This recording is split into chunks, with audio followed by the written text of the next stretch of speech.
पाकिस्तान में सैन्य ठिकानों और सुरक्षा बलों पर बढ़ते हमलों ने एक बार फिर इस डिबेट को शुरू कर दिया है कि क्या पाकिस्तान दोबारा टूटने वाला है। मंगलवार को पाकिस्तान का खैबर पख्तूनख्वा प्रांत दो बड़े धमाकों से दहल उठा। विस्फोट इतना तेज था कि इससे पास स्थित एक मस्जिद की छत ढह गई, जिसे अंदर बैठे कई लोग मारे गए। ये हमला पाक सेना की बन्नू कैंटोनमेंट में हुआ और बताया जा रहा है कि इस हमले में तकरीबन 12 लोगों की मौत हो गई और 32 लोग घायल हो गए। हमला उस वक्त हुआ जब रमजान के महीने लोग इफ्तारी की तैयारी कर रहे थे।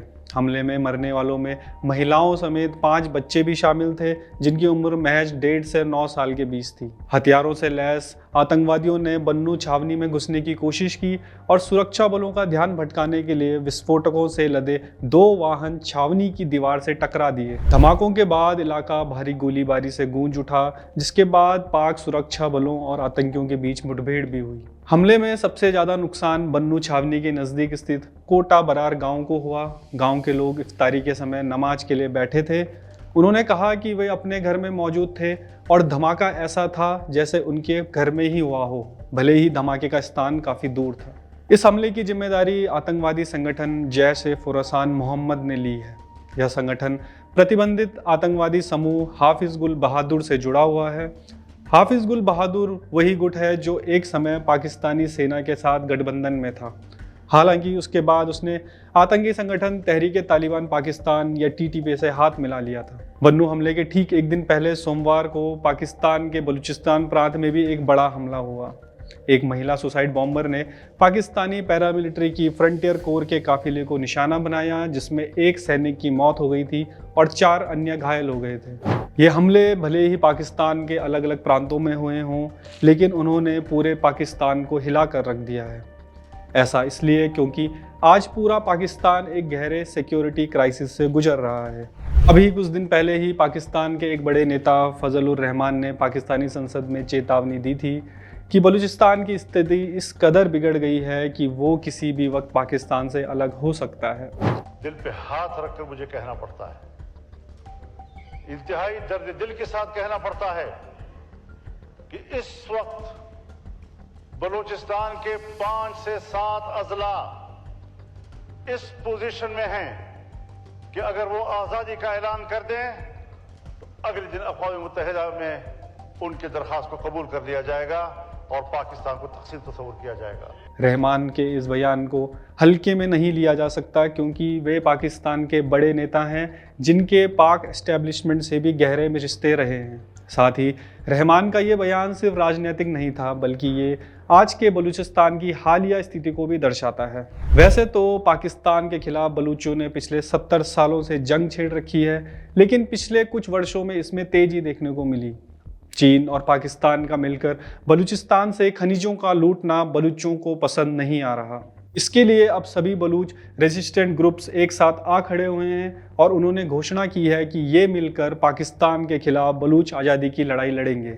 इन ग्रुप्स का नेतृत्व बलूच राजी अजोई संगर या BRAS कर रही है, जिसने ये ऐलान किया है कि वे अब पाकिस्तान और चीन के खिलाफ मिलकर हमले करेंगे।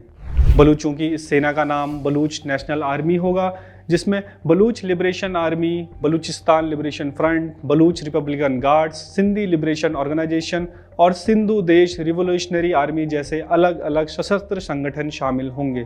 इसका मुख्य उद्देश्य होगा बिखरे हुए बलूच ग्रुप्स को संगठित करना, ताकि पाकिस्तान के खिलाफ एक ठोस सेना तैयार हो, जिसका सिर्फ एक ही मकसद होगा, बलूच राष्ट्र की आज़ादी। साथ ही ये सेना बलूच संसाधनों की लूट और पाकिस्तानी और चीनी पूंजीपतियों की शोषणकारी परियोजनाओं के खिलाफ भी काम करेगी। BRAS ने कड़े शब्दों में कहा कि बलूच संसाधनों पर कब्जा किसी भी परिस्थिति में अस्वीकार्य है और यह सुनिश्चित किया जाएगा कि चीन पाकिस्तान के साथ मिलकर बलूच संसाधनों का दोहन ना कर सके। इस घोषणा के बाद पाकिस्तानी महकमे में हलचल तेज हो गई है। अभी तक बलूच लड़ाके असंगठित थे, लेकिन तब भी उन्होंने पाकिस्तान की नाक में दम कर रखा था। सोचिए, जब ये ग्रुप संगठित हो जाएंगे तो तब पाकिस्तान की क्या स्थिति होगी। BRAS की ये घोषणा पाकिस्तान के अलावा चीन के लिए भी सिरदर्दी लेकर आई है। चीन का CPEC का बड़ा भाग बलूचिस्तान से ही गुजरता है और अगर इसमें बलूच सेंध लगाने में कामयाब हो जाते हैं तो CPEC धरा का धरा रह जाएगा। सीपैक चीन के लिए रणनीतिक रूप से महत्वपूर्ण है, जिसके जरिए वह मध्य एशिया से तेल और गैस के इंपोर्ट के लिए एक ऑल्टरनेट रूट बना रहा है। सीपैक के साथ साथ पाकिस्तान में काम कर रहे चीनी नागरिक भी अब खतरे में आ गए हैं, जो हाल के वर्षों में बलूच विद्रोहियों के निशाने पर रहे हैं।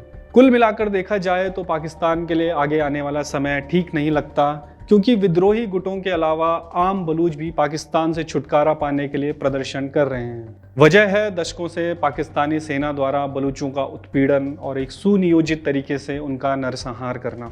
बलूचों को पाकिस्तानी सेना जबरन अगवा करती है, जिसके बाद उनका कोई पता नहीं चल पाता। कई बलूच आज भी अपने परिवार वालों को ढूंढ रहे हैं तथा कई अगवा हुए बलूचों की आखिर में लाश ही मिल पाती है। बलूच इस अत्याचार को साल 1948 से सहते आ रहे हैं, जब पाकिस्तानी सेना ने इनकी ज़मीन पर जबरन कब्जा कर लिया था। यहाँ पर ख़ास बात यह है कि उस वक्त बलूचों ने भारत से भी मदद मांगी थी, लेकिन तत्कालीन प्रधानमंत्री जवाहरलाल नेहरू ने बलूचों की पुकार को अनदेखा कर दिया था।